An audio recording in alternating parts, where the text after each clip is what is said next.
Essa questão trata sobre direitos e garantias fundamentais. Vejamos.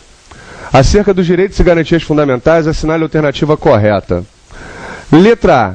Conforme determina a Constituição, qualquer pessoa que cometer um crime doloso contra a vida deverá ser julgada pelo tribunal do júri. Bem, essas respostas, evidentemente, estão de acordo com o que determina o artigo 5º da Constituição. E é lá que nós vamos embasar as nossas respostas, sendo ela correta ou sendo incorreta. Vejamos a A.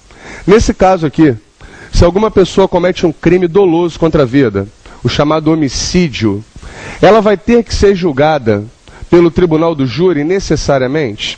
Aí nós vamos ter que interpretar a alternativa para entender o que ela quer. Quando ela fala que qualquer pessoa, ela não está fazendo exclusão de ninguém. Ela está incluindo todos.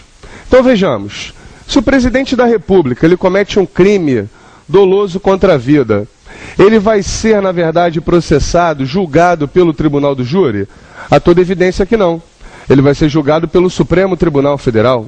Imagina se for um prefeito que cometa um crime doloso contra a vida. Ele vai ser julgado pelo tribunal do júri? Não, ele é uma pessoa, mas não vai ser julgado pelo tribunal do júri. A Constituição reserva a ele o foro especial, que é o Tribunal de Justiça do respectivo Estado. Então tome cuidado com a expressão qualquer pessoa. Nem sempre uma pessoa vai ser julgada pelo tribunal do júri quando ela cometer um crime doloso contra a vida. É o que diz lá o artigo 5º, inciso 38 da Constituição Federal. Alternativa B. A Constituição não admite, em nenhuma hipótese, que o civilmente identificado seja submetido à identificação criminal. Bem, o artigo 5º, inciso 58, ele diz: o civilmente identificado não será submetido à identificação criminal, salvo nas hipóteses previstas em lei.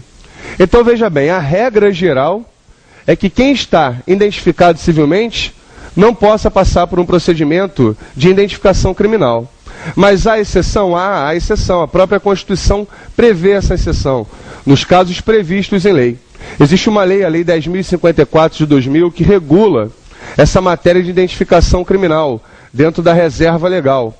Vejamos, por exemplo, se o sujeito comete um crime doloso contra a vida, um homicídio doloso, ele vai passar pela identificação criminal. Então tome muito cuidado quando você verificar essa expressão em nenhuma hipótese. Em nenhuma hipótese não, eu já vejo como uma reserva uma expressão dessa, porque é bem provável que esteja me induzindo a errar. Então a própria Constituição admite, excepcionalmente sim, hei de convir com vocês, mas ela admite que haja identificação criminal. Alternativa C.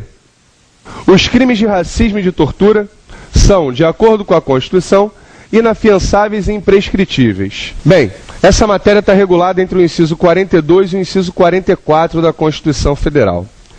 Vamos ver o seguinte: crime de racismo e de tortura. A Constituição diz que ambos são inafiançáveis e imprescritíveis? Não, negativo. O crime de racismo ele é inafiançável e imprescritível. Isso é um fato, está no artigo 42. Mas o crime de tortura, ele não é inafiançável e imprescritível. Na verdade, nós temos dois crimes inafiançáveis e imprescritíveis. É o crime de racismo e a ação de grupos armados civis ou militares contra a ordem constitucional e o Estado democrático, respectivamente, incisos 42 e inciso 44 da Constituição Federal, lá no artigo 5º. Já a tortura tem a sua previsão no inciso 43. Lá diz o seguinte: são, na verdade, crimes inafiançáveis